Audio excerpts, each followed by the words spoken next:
आज तिचा बड्डे, पण रिॲक्शन आमची गोडुली 2 वर्षांची झाली तर घरात सकाळपासून एक वेगळीच एक्साइटमेंट होती. ही प्रिन्सेसची रांगोळी खास माझ्या परीसाठी मी स्वतः काढलेली. तिच्या प्रत्येक रंगात तिच्यासाठी प्रेम, आमचा आनंद भरभरून आहे. सकाळी उठताच मी तिला विचारले, बाळा किती वर्षांची झालीस? तिने 2 अशी बोटं दाखवत 2 वर्षाची झाली सांगितली. सरळ माझ्याकडे येऊन लढीवाळापणे मम्मा म्हणत मला गोड हक केलं.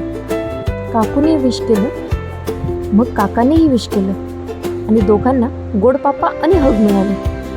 अंघोळ करून मम्मासोबत श्रद्धाने पूजा केली. सगळ्यांना सुखी ठेवा, चांगली बुद्धी द्या सांगत देवबाप्पाचा आशीर्वाद घेतला. आजोबांचाही आशीर्वाद घेतला. आजीच्याही शुभेच्छा आणि आशीर्वाद मिळाला. हा छोटा मोमेंट आमच्यासाठी खूप स्पेशल होता. तिची कार, त्याची पूजा झाली आणि तिचा आनंद गगनात मावत नव्हता. सगळी तयारी परफेक्ट झाली होती. कलरफुल बलूनचं डेकोरेशन, रेनबो थीमवाला केक, ज्यावर झोके खेळणारी मुलगी होती. आजीने औक्षण केले, आशीर्वाद दिले. मग दुसरी आजी आली, तिने औक्षण केलं. मग मावशी आली, मग काकू आली आणि मम्मा आली. आणि फायनली केक कटिंग टाईम आला.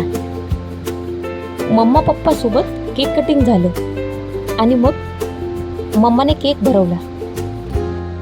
बड्डेचं डिनर वगैरे संपून मी सगळे गिफ्ट्स ओपन केले.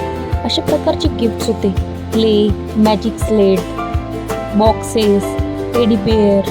दिवसभर मेहनत करून एका फ्रेंडने श्रद्धासाठी बनवलेले ग्रीटिंग कार्ड होते. पांडाची एक सॅक होती जी कॅरी करायला खूप सोपी आहे. एक फंक्शनल ड्रेस होता जो खूप सुंदर होता आणि एक समर कलेक्शन मधला फ्रॉक होता, तोही मस्त होता. ॲट लास्ट स्कूटर दिसली जी तिच्या माऊने आणली होती. तिने चालवण्याचा प्रयत्नही केला. शेवटी दिवस खूप छान होता, त्यामुळे तिने नाचून आनंद व्यक्त केला. अशाच गोड क्षणांसाठी सबस्क्राईब करा.